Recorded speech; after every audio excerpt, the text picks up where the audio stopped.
Well, good morning, everyone. Here I am, sitting at home, coughing my guts up, because there's a good chance I may have had a COVID. But of course, that's not why you called.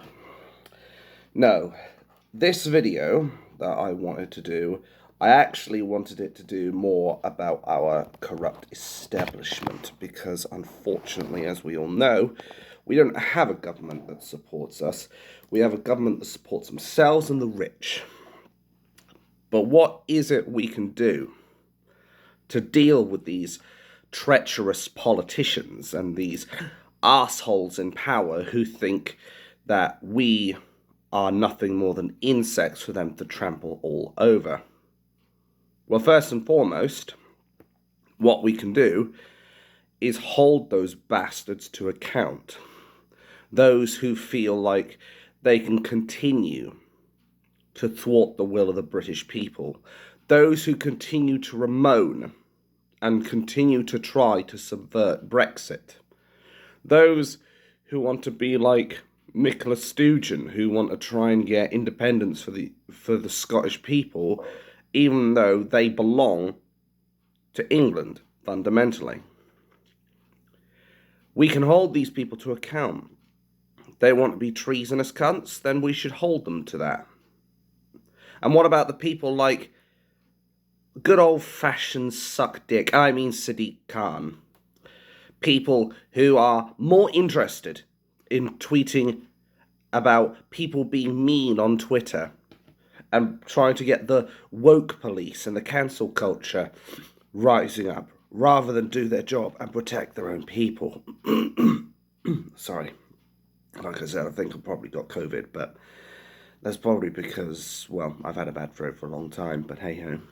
Anyway, this guy has not done one good thing for the people of London as Mayor of London. More like liability of London. Because I don't see him doing anything good for the British people at all. In fact, Sadiq Khan has been the worst Mayor of London we've ever had. And that's just the tip of the iceberg. Boris Johnson has now decided he's going to resign, but only because of the overwhelming pressure that he faced from within his own constituency. When 50 plus MPs decide they're going to resign because they have no confidence in you whatsoever, that surely has to tell you something. But of course, Boris Johnson didn't even want to admit to Partygate. He didn't want to tell us, yes, I had been to people's birthdays parties. Yes, I had been to social gatherings and had drinks while I told everyone else in the fucking country to lock down.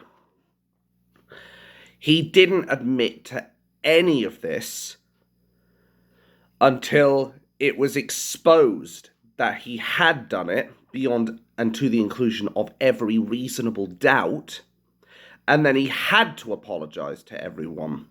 Only he didn't say, sorry, I made a mistake. He said, sorry, I got caught. That is the trouble. The houses of treachery, I mean Parliament, or maybe I got it right first time, who knows. Anyway, the houses of treachery hold nothing but traitors in their midst. They hold MPs that have nothing but contempt for us. They hold nobody other than self-serving, self-righteous wankers who think they're better than us, but need to be reminded that the power belongs to the people and not them. People who elect them into those seats of power. Not because they were given the right to do so. Not because they won the fucking lottery and got lucky and was able to hold a position of MP in the Houses of Parliament. No. They were put in there by us, the British people. And people should not fear their governments. Governments should fear their own people. And I think it's about time we did something about that. So what can we do? other than dismiss the alarm that just came up because I only just woke up just before the alarm. Anyway, what can we do about these people? Simple. Destroy the Houses of Parliament. And it doesn't matter how it's done, though I prefer a non-violent route, of course. But we need to destroy the Houses of Parliament. They do not stand for Great Britain. They do not stand for the British people. They do not stand for the values of what the British people have asked. They do not stand for what the British people have asked for from the Prime Minister and their MPs.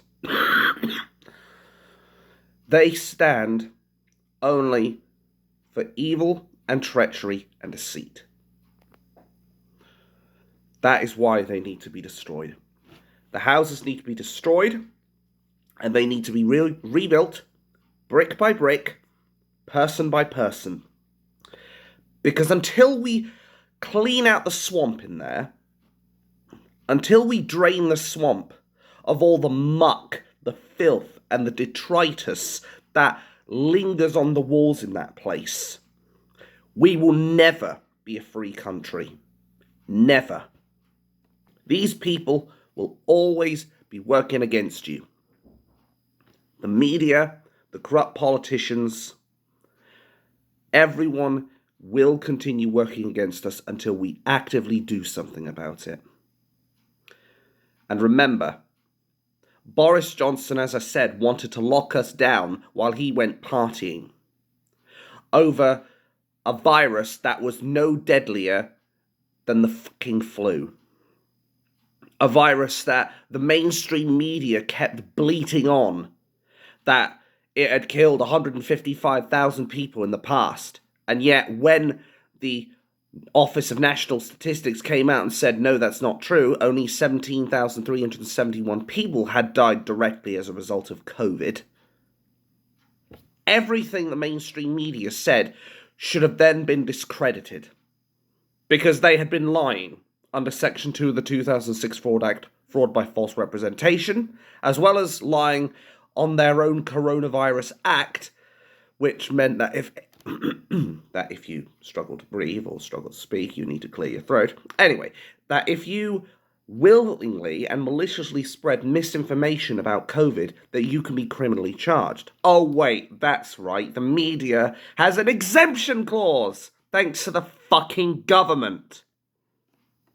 Isn't that funny? And what's even sadder is that YouTube has, as I've said before, they will try to censor people like me just because I'm speaking the truth. Just because I'm speaking something that doesn't fit the Silicon Valley and left-wing agenda. They're all a bunch of cunts, all of them. Wolves in sheep's clothing. Well, the difference here is everyone now knows there are wolves out there instead of sheep. And the only gullible people who will follow these wolves will be the people who are genuine sheep and can't think for themselves. Now, as always, since I've been talking about COVID, I will be putting this up on Rumble as well, just in case YouTube decides they want to censor me. Because that's the thing, as I've said before, I am not going to sit here and allow YouTube to continue their censorship and allow them to continue fucking over the British people. The people deserve to know the truth, and they will know the truth. Like I said, our government needs to be held to account. The houses of treachery need to be destroyed and rebuilt from the ground up, and we need a party in there that truly cares for Britain. And that's why I will always be voting for parties like For Britain. Because if we keep voting the same shit, Lib, Lab, and Con, we can't really be surprised if change doesn't come, because they will never change for us. Change will only come if you decide that you want that change.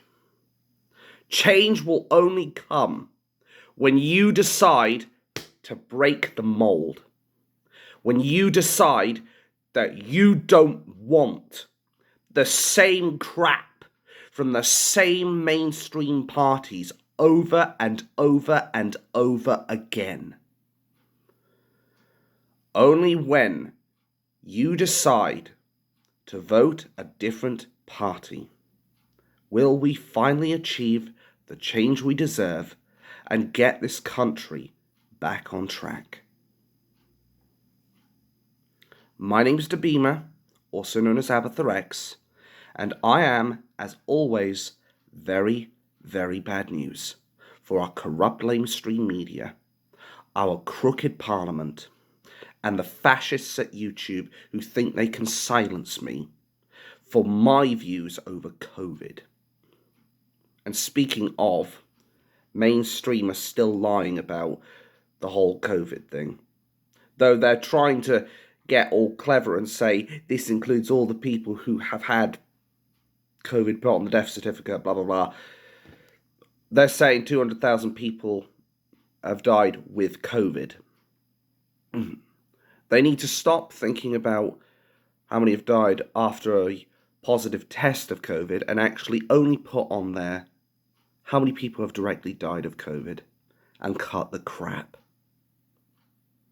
Thank you for watching. Have a wonderful day. And most importantly, fuck the government.